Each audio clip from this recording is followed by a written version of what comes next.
Hey, it's me. You know, whether we realize it or not, all of us are on this deep journey toward light. And by light, I don't mean something far off or mystical. I mean truth, real truth. And in truth, we're meant to be happy. But we often lose sight of that truth because we're looking too far ahead, searching for complicated answers, hoping for some future where everything finally makes sense. We think happiness is something we'll find later, after we fix everything, after we achieve more, after life looks different. Here's the thing though, happiness doesn't live in the future. It lives right here, in this moment. I said this before, but I know it can be hard to really feel what that means. So let's slow down and explore it together.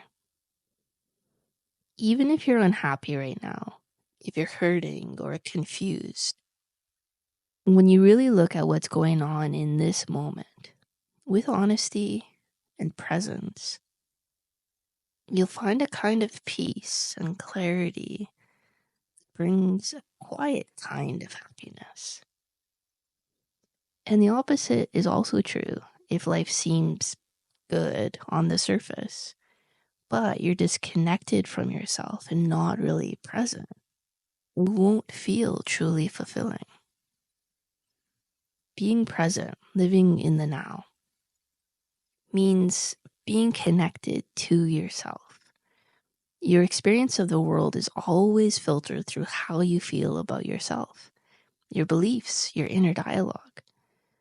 So if you want to experience more light and ease, the place to start is with how you see and understand yourself right now.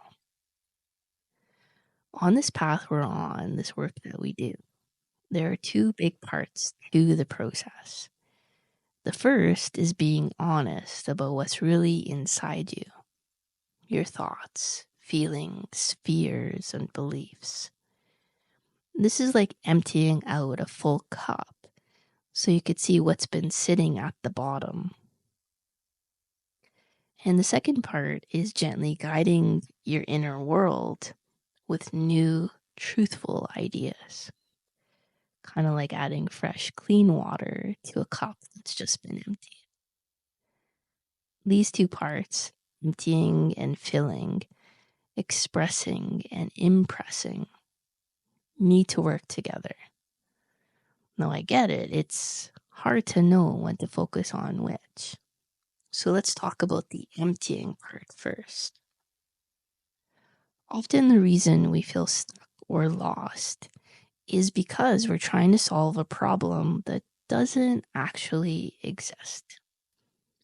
We might be fighting against the fear of rejection or maybe a failure, trying to prove we're good enough or worthy when deep down we've already made up our mind that we're not.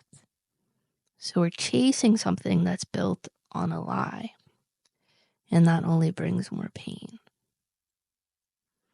If you're feeling hopeless or defeated, chances are there's a part of you that's saying no to what you really want. Maybe not out loud, but somewhere deep down, a part of you is afraid to reach for it or doesn't believe it's possible. And if you ignore that part, the hopelessness stays. But if you ask yourself, what part of me doesn't want this? What's holding back? You'll start to unlock the truth, and that truth will set you free. Now let's talk about the filling part. Impressing your mind and heart with what's real and true. Once you see the false story you've been believing, the next step is to remember and reconnect with the deeper truth. Even if you can't fully feel it yet, that truth is still there. Like the sun behind the clouds, it's never gone, just hidden for a while. You can't just slap a new belief on top of an old wound and hope it sticks. But once you've looked at the wound with honesty, once you've seen the lie you've been living under, then you're ready to bring in the truth. Now, here's something important.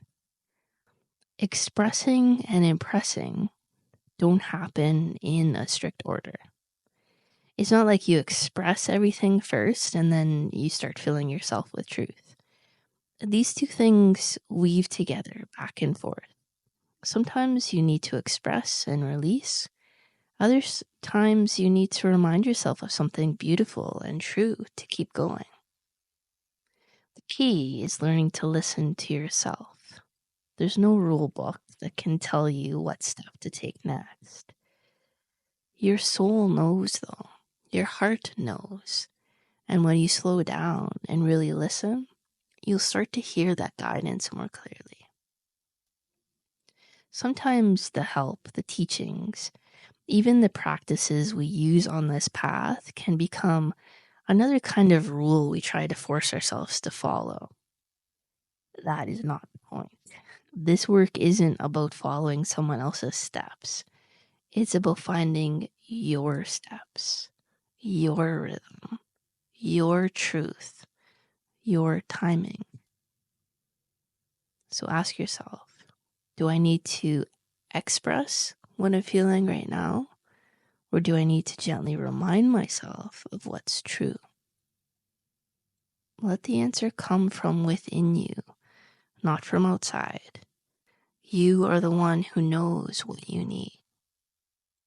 And when you do that, when you learn how to have this kind of honest back and forth conversation with yourself, you start to feel more grounded, more whole, more free.